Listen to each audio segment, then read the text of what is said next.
Good morning. Magsuswam mais tamo. Magsuswam mais. Ewan ko kung ganun din yung pangalan. Di ko alam sa Tagalog ng swam mais. Pero mais din yun. So, isa sa paboritong sabaw ng Kapampangan.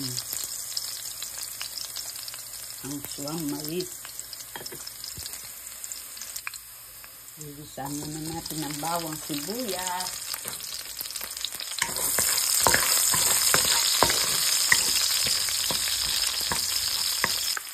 So, nilagay ko yung maliliit na hiwa ng baboy, ng pork, at saka yung shrimp natin. Inilagay ko na rin yung ulo. Kapag lunch na gano'n, ako'y hindi naselan sa mga sangkap o pang-araw-araw na hindi naman panghanda. So, ito po yan. Lagay na natin yung hipon at saka yung iba pala kasi sang inilalagay nila dito sa swam mais sa aming Kapampangan. Ako, bagoong pa po ako. So, ayan, nilagay ko na yung konting bagoong o naglalagay na tayo ng bagoong. Ito pa. Nakagisa na po kasi ang isipan. Yun talaga yung ano ko. Binigisa ako na tatago kapag nagluluto. Nanginahalo ko yung bagoong. Nilalagay ko na. Nagtataka kayo bakit marami. Ano po ito? Ginawa ko lang ito. Yung bagoong na ito. Dahil wala akong nakitang bagoong dito.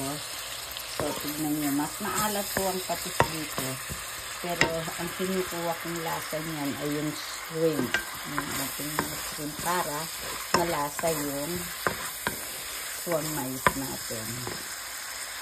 So, ayan na po ang swam mais na nilagay ko. Hindi ko na masyadong basta malalaki na yung iwanan. Diba? Yung mais nga palang nabili ko, mais na naka-frozen po ito. Pero ito po yung normal na mais natin na puti sa Pilipinas. Ayan. Masarap din naman ito maya-maya. At ito, lalagyan natin ng 2 basong tubig o 2½ na baso ng tubig para sa pangsabaw niya. Takpan muna natin. Hayaan natin kumulo. Ayan. Takpan natin. Wait lang natin mamaya. Ayan, nilagyan po natin ng sili. At dahil hindi naman fresh ang mga nabibili dito, kagaya ng corn na inilagay ko, hindi siya, matabang na sila. Dahil hindi frozen sila, tapos nilaga pa. Lagyan natin ng konting sugar. Lagyan natin ng konting sugar. Konti lang po ito. Nilagay natin para meron siyang parang fresh na lasa. Malapot po siya dahil yung corn ginagamit ko. Yung mga tropical puting corn natin. Tsaka lalagyan lang ng konting asin ito. So, ito po siya. Lagyan natin ng konting oyster sauce. Dahil vegetable ito. Kapag vegetable ang niluluto ko, may oyster sauce po ako. At kung gusto nyo lagyan ng magic sarap o leche, nasa sa inyo na po yun.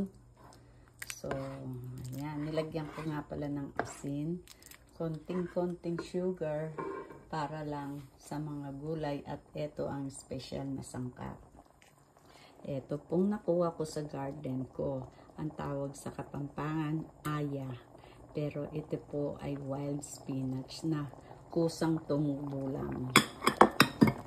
Tawag po namin nun, kapag wala akong dahon na panglagay or spinach, ito po ang pinagsasahog ko or dahon na malunggay. So, ito'y free lang po sa backyard ko na tumubo. Ang tawag dito is amaranth or wild spinach. Sa Kapampangan, tinatawag namin itong aya. So, ayan. Luto na po ang ating suam mais. Malapot po siya. So, ayan. Tikman natin.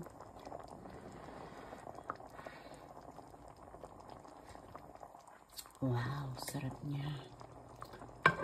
Sarap po. Thank you. Thank you for watching.